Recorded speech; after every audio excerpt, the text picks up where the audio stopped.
warahmatullahi wabarakatuh. Waalaikumsalam warahmatullahi wabarakatuh. Alhamdulillah rabbil alamin wa bihi nasta'inu ala umuri dunya waddin wassalatu wassalamu ala asrofil anbiya'i wal mursalin wa ala alihi washabihi ajma'in. Amma ba'd. Yang terhormat Bapak Wiko Aji Sugiri, MPD, selaku dosen pembimbing pada mata kuliah Inovasi Pendidikan serta teman-teman sejawat kelas MPIB yang saya banggakan. Puji syukur marilah kita panjatkan kepada Allah Subhanahu wa taala dan salawat serta salam semoga tetap tercurahkan kepada baginda Rasulullah sallallahu alaihi wasallam. Baiklah teman-teman, adapun topik yang akan kita bicarakan mengenai pada diskusi kali ini yaitu tentang manajemen inovasi pendidikan. Sebelumnya di sini saya akan memperkenalkan diri saya terlebih dahulu. Saya Ahmad Ardiansa selaku moderator akan membimbing jalannya diskusi kali ini. Baiklah, selanjutnya di sini saya akan memperkenalkan nama-nama kelompok 2. Yang pertama ada Afif Ajeng Melinda. Halo Mbak Afif, sudah masuk? Saya halo dulu dong Mbak Afif. Sudah. Oke, Mbak Arina. Dada mana Mbak Arina? Ya, sudah. Oke. Mbak Wijianti Retno Cahyani. Ada Mas Ahmad Nur Elmi. Oke, sudah hadir. Dan yang terakhir ada Mas Muhammad Muzaki Ramadan. Hadir. Baiklah, di sini saya akan membacakan rangkaian diskusi kita pada kesempatan kali ini. Yang pertama adalah pembukaan, yang kedua penyajian atau penyampaian materi, yang ketiga sesi tanya jawab, dan yang terakhir adalah penutup. Marilah kita buka dengan membaca lafal al-basmalah. Bismillahirrahmanirrahim. Baiklah teman-teman, saya akan memberi kesempatan kepada kelompok penyaji untuk menyampaikan hasil diskusinya pada kesempatan kali ini. Yang akan disampaikan pertama oleh Mbak Arina Sabela. Baik, terima kasih. Yang pertama yaitu pengertian manajemen inovasi pendidikan. Sebelum membahas lebih lanjut mengenai manajemen inovasi pendidikan, alangkah baiknya kita mengetahui pengertiannya. Manajemen inovasi pendidikan ini terdiri dari 3 kata. Yang pertama yaitu manajemen, inovasi, serta pendidikan. Manajemen merupakan usaha perencanaan, pengelolaan, pengorganisasian, pelaksanaan, serta pengawasan yang dilakukan oleh seseorang dalam menjalankan kepemimpinan guna mencapai tujuan yang telah diharapkan sebelumnya. Inovasi merupakan suatu gagasan, ide maupun metode yang dianggap sebagai pembaharuan serta peningkatan oleh individu ataupun kelompok guna mencapai tujuan yang telah diinginkan. Yang terakhir yaitu pendidikan. Pendidikan merupakan suatu upaya untuk mengubah seseorang baik dalam budi pekerti, pikiran, maupun jasmani melalui pengajaran maupun pelatihan guna memajukan kesempurnaan hidup agar selaras dengan dunia maupun lingkungannya. Dari beberapa pengertian tersebut, maka dapat kita simpulkan mengenai manajemen inovasi pendidikan. Manajemen inovasi pendidikan merupakan sebuah aktivitas yang terdiri dari perencanaan, pengelolaan, pengorganisasian, pelaksanaan, serta pengawasan mengenai suatu pembaruan ide maupun gagasan sebagai perwujudan dari pengetahuan pendidikan guna mencapai suatu tujuan yang telah diinginkan. Terima kasih. Baiklah, terima kasih Mbak Arina. Selanjutnya akan disampaikan oleh Mbak Anit mengenai fungsi dan manfaat.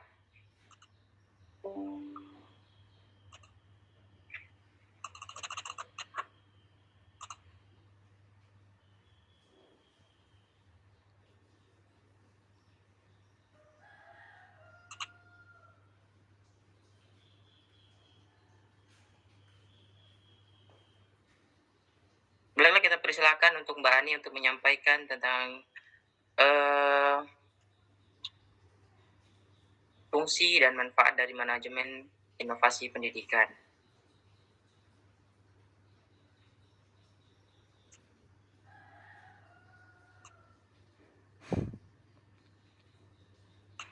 Oke, baiklah, mungkin Mbak Ani terkendala oleh sinyal, mungkin dari kelompok 2 ada yang ingin menggantikan terlebih dahulu. Share screen-nya kok belum ini.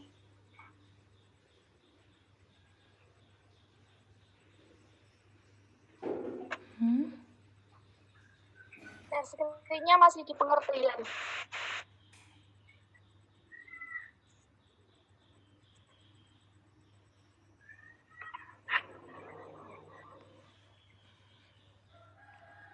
Fungsi manajemen inovasi. Yang pertama yaitu perencanaan.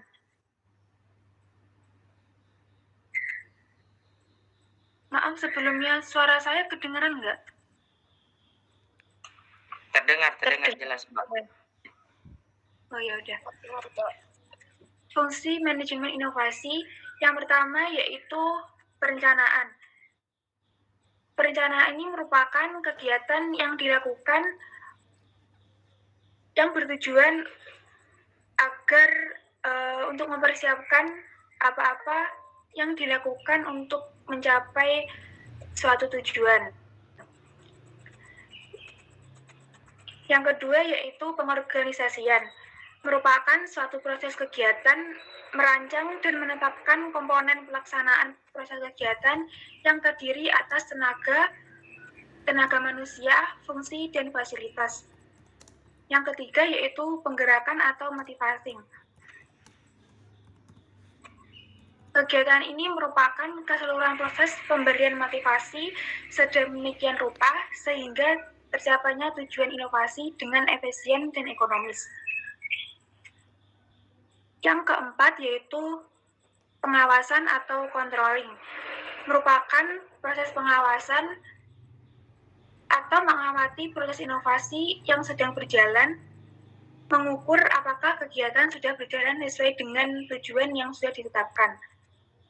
Yang terakhir yaitu evaluasi, adalah proses yang bertujuan untuk mengetahui perkembangan dan sejauh mana pencapaian inovasi.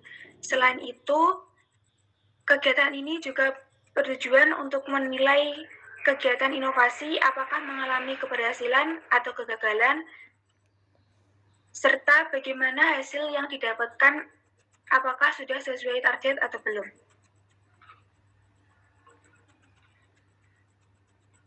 Selanjutnya yaitu manfaat manajemen inovasi pendidikan. Yang pertama yaitu meningkatkan kualitas hidup manusia melalui penemuan-penemuan baru yang membantu dalam proses pemenuhan kebutuhan hidup manusia. Yang kedua,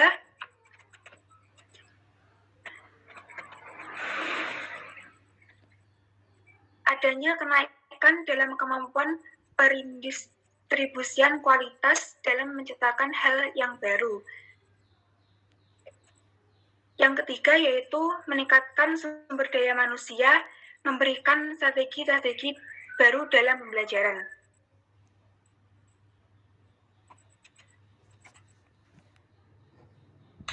Baiklah, terima kasih kepada Mbak Wijianti yang telah menyampaikan tentang fungsi dan manfaat manajemen inovasi pendidikan. Sebelum kita lanjut, seperti biasa, biar tidak bosan, saya ingin menyapa dulu terlebih dahulu audiens. Iya. Ada Mas Adam Iza. Apa kabar Mas Adam? Alhamdulillah baik, Mas. Alhamdulillah. Gimana puasanya, sehat ya? Alhamdulillah. Iya. Jaga kesehatan, jangan seperti saya pilek terlalu banyak minum es. Iya. Baiklah teman-teman, kita lanjut ke presentasi selanjutnya, yaitu akan disampaikan oleh Mbak Melinda tentang manajemen inovasi dalam organisasi.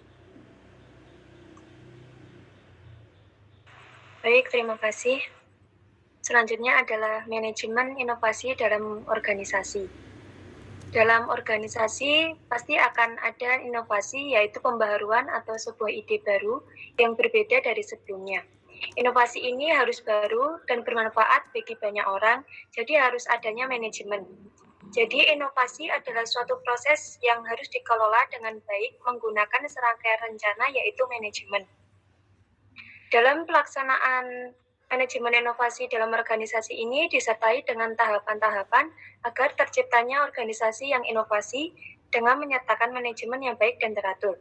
Yang pertama yaitu membuat knowledge management atau membuat pengetahuan manajemen. Ini merupakan kegiatan yang digunakan oleh organisasi untuk menciptakan, menjelaskan, dan mendistribusikan pengetahuan untuk digunakan atau diketahui kembali oleh organisasi. Yang kedua adalah membuat model jenis baru. Dengan ini, organisasi baru akan mengalami perubahan mendasar dalam cara menaikkan pendapatan dan keuntungan, memperluas ide dalam menciptakan inovasi dalam bisnis organisasi. Yang ketiga yaitu mengembangkan layanan baru. Pengembangan layanan baru ini dikembangkan bisa dalam bentuk pengembangan budaya baru. Setiap anggota organisasi harus menciptakan kreativitas di masing-masing unit dan ilmu pengetahuan yang didapatkan berasal dari seminar, workshop, studi lanjut perlu dikembangkan di institut pendidikan. Yang keempat adalah membuat interface pelanggan baru atau tatap muka antar pelanggan. Sangat penting bagi hubungan antara pelanggan dan penyedia jasa. Teknologi yang bisa dikembangkan di institut pendidikan ini sebagai contoh seperti e-learning, mempermudah interaksi antara pengajar dan pelajar. Yang kelima adalah membuat inovasi administrasi. Inovasi administrasi ini bisa dilakukan dalam bentuk inovasi dalam standard operation procedure. Hal yang bisa dilakukan diantaranya mempercepat waktu layanan di semua unit. Yang keenam adalah membuat desain kurikulum. Kurikulum pada lembaga pendidikan harus adaptif. Kurikulum harus disesuaikan dengan kebutuhan masyarakat.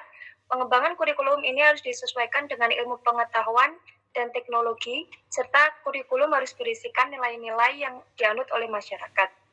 Yang terakhir yaitu membuat desain proses pembelajaran. Konsumen lembaga pendidikan yang saat ini dihadapi adalah generasi milenium. Lembaga pendidikan harus memiliki kreativitas dalam proses pembelajarannya.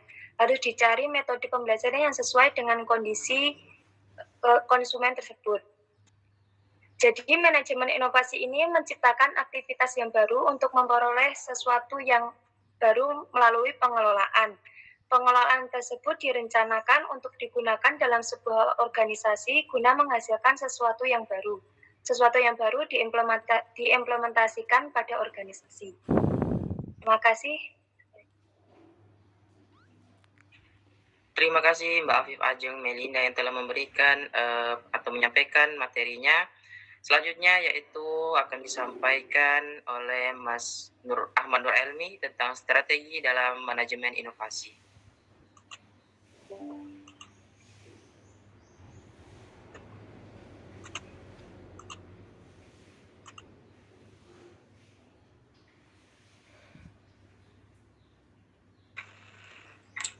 Baik, saya akan menjelaskan tentang strategi inovasi pendidikan.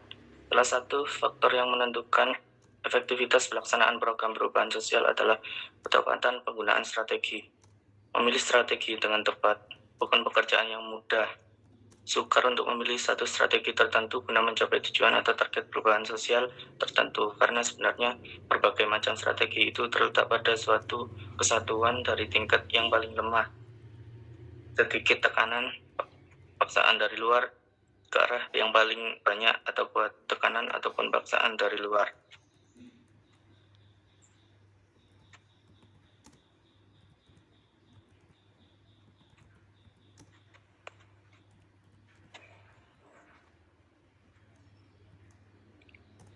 Macam-macam strategi ada 4, yaitu pertama, strategi itu harus ambisius.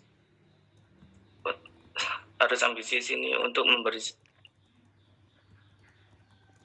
memberikan dasar agar lolos dan memenangkan ruang baru, yaitu strategi inovasi harus bertujuan lebih tinggi, membantu pendidikan untuk melampaui dan ruang yang diperebutkan. Jika strategi tidak bertujuan mendorong hambatan tersebut, maka secara praktikal strategi yang ada mungkin hanya sekedar produk dari perluasan bisnis. Yang kedua yaitu strategi penggunaan teknologi. Teknologi juga berperan penting dalam membuat keterbukaan layak secara komersial. Inovasi strategis harus spesifik waktu di mana dikembangkannya. Hal ini berdasarkan kenyataan di lingkungan sebuah manajemen dan merefleksikan ketersediaan kemampuan, teknologi, dan kesenjangan yang mungkin harus diisi. Yang ketiga yaitu perkembangan strategi terbuka.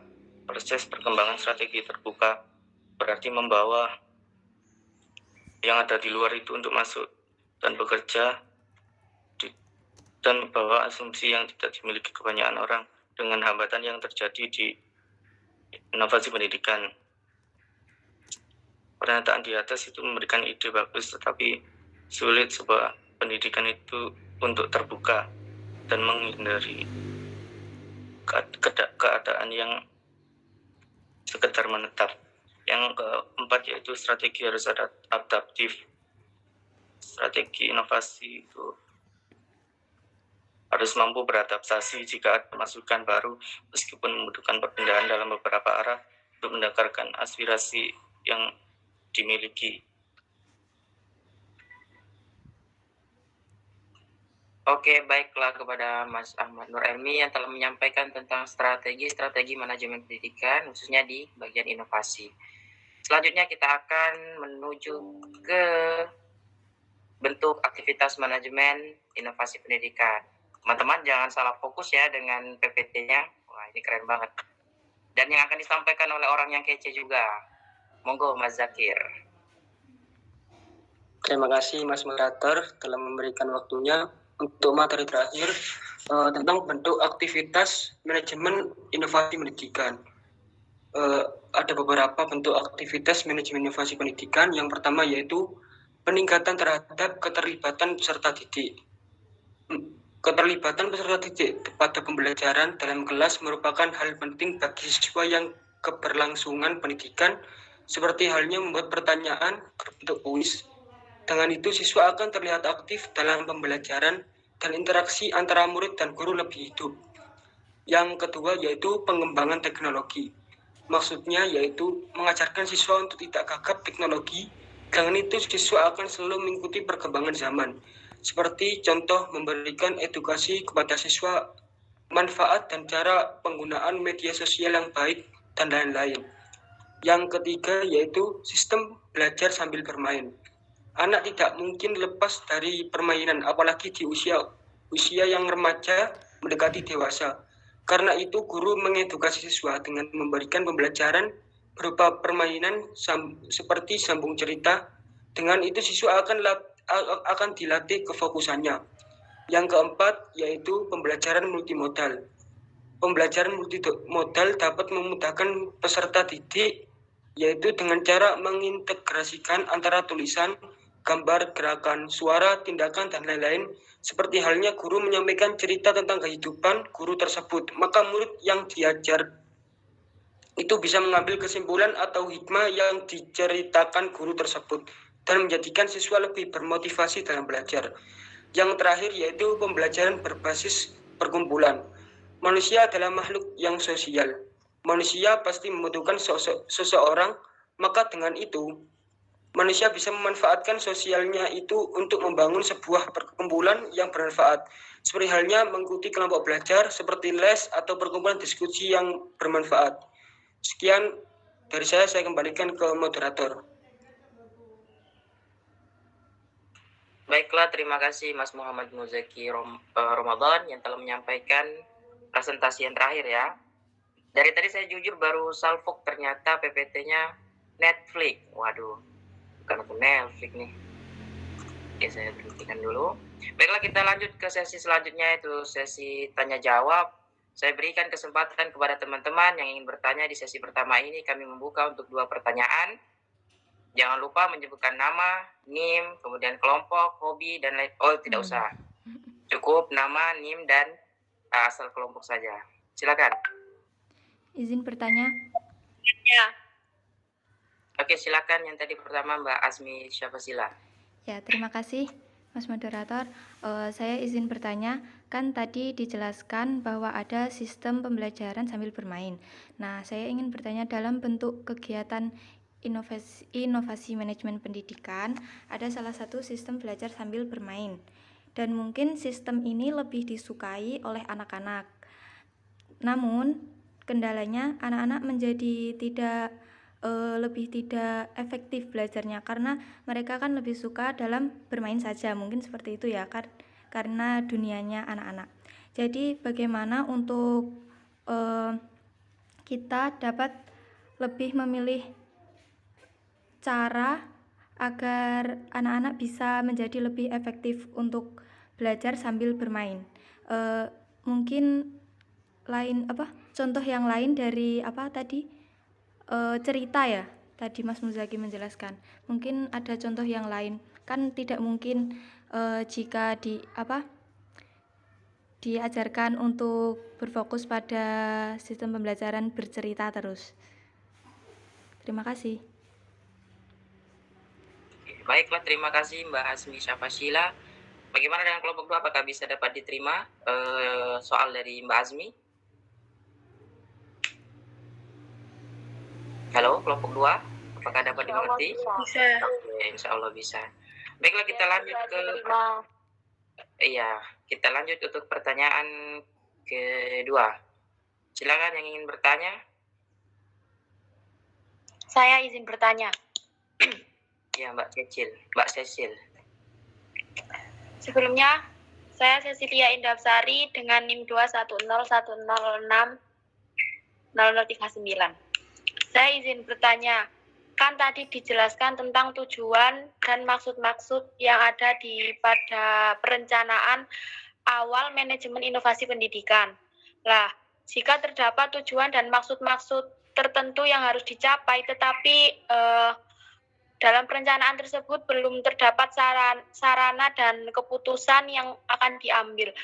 Itu tindakan apa yang pertama akan dilakukan untuk mengatasinya? Terima kasih.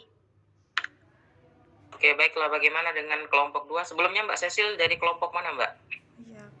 Dari kelompok 6. Oh, kelompok saya. Astagfirullah, lupa.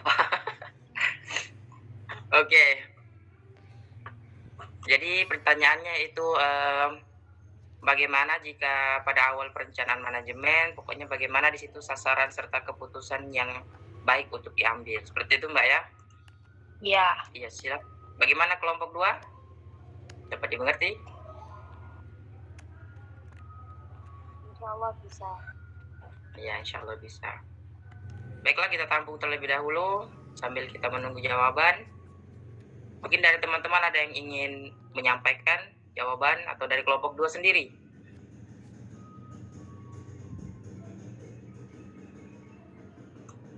Lanjut ke pertanyaan yang ketiga aja dulu. Oh, kita bikin satu sesi saja ya. Langsung saja ke pertanyaan ketiga yang terakhir. Silakan yang ingin bertanya. Izin bertanya. Izin bertanya, Mbak Siti Ulfatul Faiza. Sebelumnya saya dari kelompok 3 izin bertanya ya.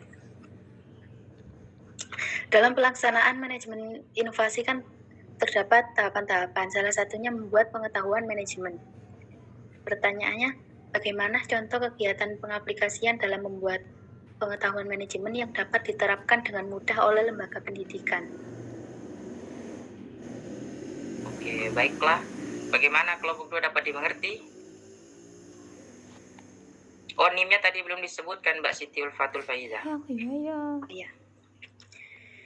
Saya Siti Ulfatul Faiza dengan NIM 210106110042. Oh, 42. Dari kelompok 2. Dari kelompok 3. Salah, dari kelompok 3. Jadi inti pertanyaannya adalah bagaimana contoh kegiatan pengaplikasian dalam membuat pengetahuan manajemen ya yang dapat diterapkan dengan mudah di lembaga pendidikan. Betul seperti itu? Iya. Iya.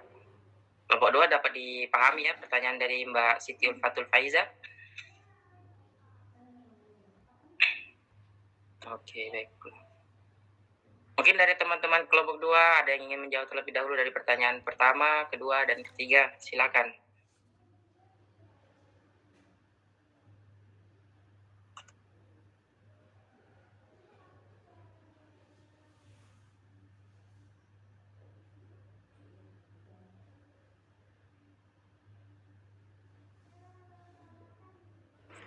Izin menjawab. Ya, silakan Mbak Wijianti. Izin menjawab pertanyaan dari Mbak Sila. Tadi pertanyaannya, bagaimana agar sistem belajar sambil bermain menjadi lebih efektif untuk para siswa? Ya, betul. Belajar sambil bermain itu merupakan kegiatan yang dilakukan agar proses pembelajaran menjadi lebih menyenangkan. Belajar juga menjadi tanpa paksaan, namun juga dapat memberi manfaat bagi para siswa. Agar lebih efektif, maka dalam memilih permainan sebaiknya guru tidak asal memilih.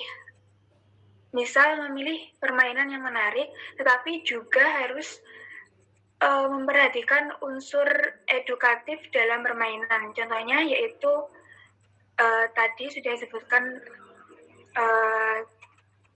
sambung cerita, ada juga yaitu tebak kata. Tebak kata ini mempunyai manfaat yaitu melatih partisipasi siswa. Selain itu juga melatih keaktifan siswa. Dengan permainan ini juga bermanfaat bagi siswa agar lebih percaya diri. Selain tebak kata, ada juga kuis. Dengan kuis ini membuat siswa menjadi lebih percaya diri juga, lebih aktif, dan melatih untuk berpikir cepat. Apakah bisa diterima? Bagaimana Mbak Asmi jawaban dari Mbak Wijianti? Ya, bisa diterima. Terima kasih. Oke, dari teman-teman mungkin ada yang ingin menambahkan? Saya tadi sempat kepikiran apakah permainan ML dan Free Fire itu dapat mengembangkan potensi anak untuk membela negara. Tidak mungkin ya. Bercanda. Baiklah, dari teman-teman selanjutnya ke pertanyaan kedua dan ketiga. Dari kelompok 2 yang ingin menjawab, silakan. Dan kami tidak menutup kemungkinan kepada teman-teman yang ingin menjawab juga. Saya izin menjawab, Mas. Ya, silakan Mas Muzaki. Saya izin menjawab pertanyaan dari Mbak Cecilia. Langkah awal dalam perencanaan manajemen inovasi pendidikan ataupun ada beberapa cara untuk mengatasi masalah-masalah tersebut. Yang pertama yaitu identifikasi masalah dan analisis kebutuhan. Langkah identifikasi masalah dan analisis kebutuhan merupakan awal dari semua langkah inovasi dalam pembelajaran. Langkah ini sangat penting dilalui guna menghasilkan inovasi yang sesuai dengan kebutuhan peserta didik. Hasil dari sebuah analisis awal adalah daftar kebutuhan, jenis dan prioritas kebutuhannya. Yang kedua yaitu penyusunan rancangan inovasi. Penyusunan rancangan inovasi perlu dilakukan oleh guru. Terdapat 2 pendekatan langkah penyusunan rencana pelaksanaan pembelajaran yang mengintegrasikan TIK, yaitu pendekatan idealis dan pendekatan pragmatis. Pragmatis merupakan sifat atau ciri seseorang yang cenderung berpikir kritis, praktis, sempit, dan instan. Yang nomor 3 yaitu pengembangan rancangan inovasi. Pengembangan rancangan inovasi terhadap RPP perlu dilakukan untuk disesuaikan dengan kurikulum yang berlaku. Yang keempat yaitu pelaksanaan uji coba. Semua rancangan inovasi yang telah disiapkan harus melalui uji coba terlebih dahulu sebelum diterapkan dalam proses pembelajaran. Yang kelima yaitu pengendalian dan perbaikan.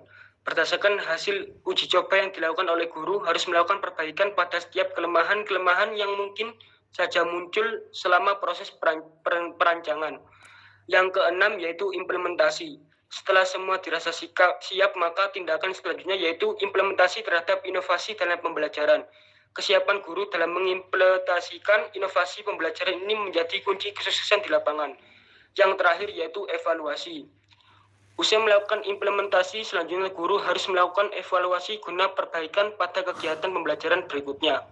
Sekian dari saya jawaban. Baiklah, terima kasih Mas Muzaki yang telah memberikan jawaban kepada pertanyaan Mbak siapa? Iya, Mbak Siti Ulfatul Faiza tadi ya. Mbak Cecil. Mbak Cecil, kebalik. Oke lah, baiklah teman-teman. Mungkin ada yang ingin menambahkan?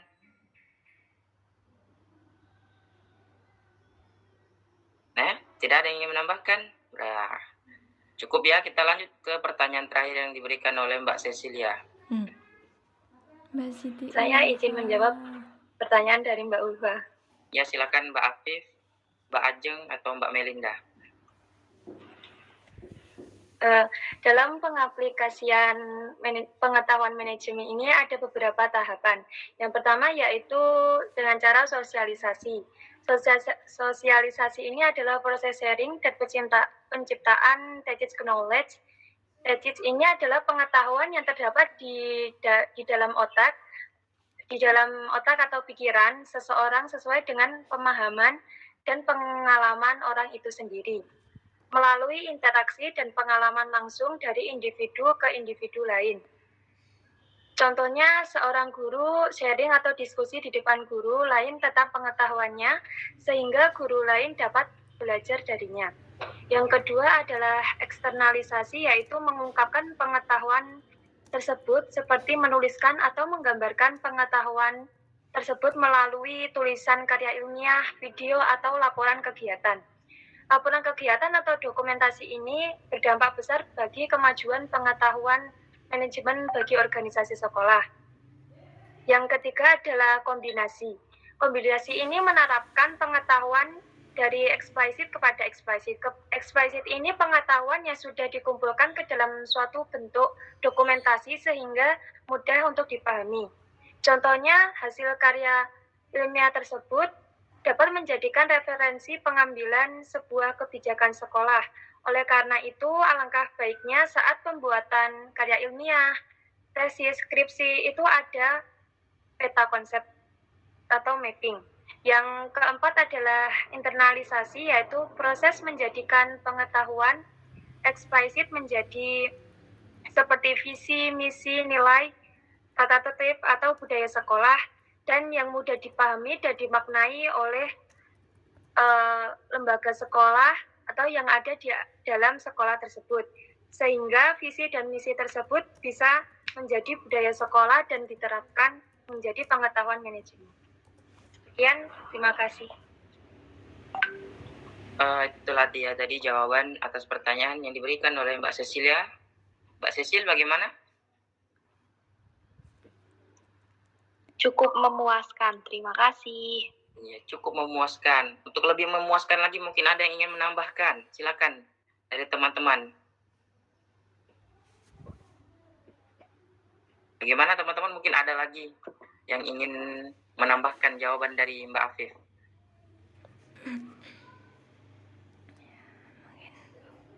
Oh ya, boleh tahu kita ini sudah 30 menit lebih loh. Saking serunya materi yang kita pelajari hari ini. Gimana? Tidak ada lagi yang ingin ditambahkan? Baiklah. Insyaallah cukup. Pertanyaan Mbak Cecilia juga mengakhiri pertemuan kita pada kesempatan kali ini. Tidak terasa, sudah 30 menit lebih kita bersama-sama. Saya selaku moderator memohon maaf atas segala kesalahan. Dan khususnya dari kelompok 2 saya mewakili. Lebih dan kurangnya kami mohon maaf. Billahi taufiq wal hidayah. Wassalamualaikum warahmatullahi wabarakatuh. Waalaikumsalam warahmatullahi wabarakatuh. Terima kasih Mas Sardi. Alhamdulillah ya.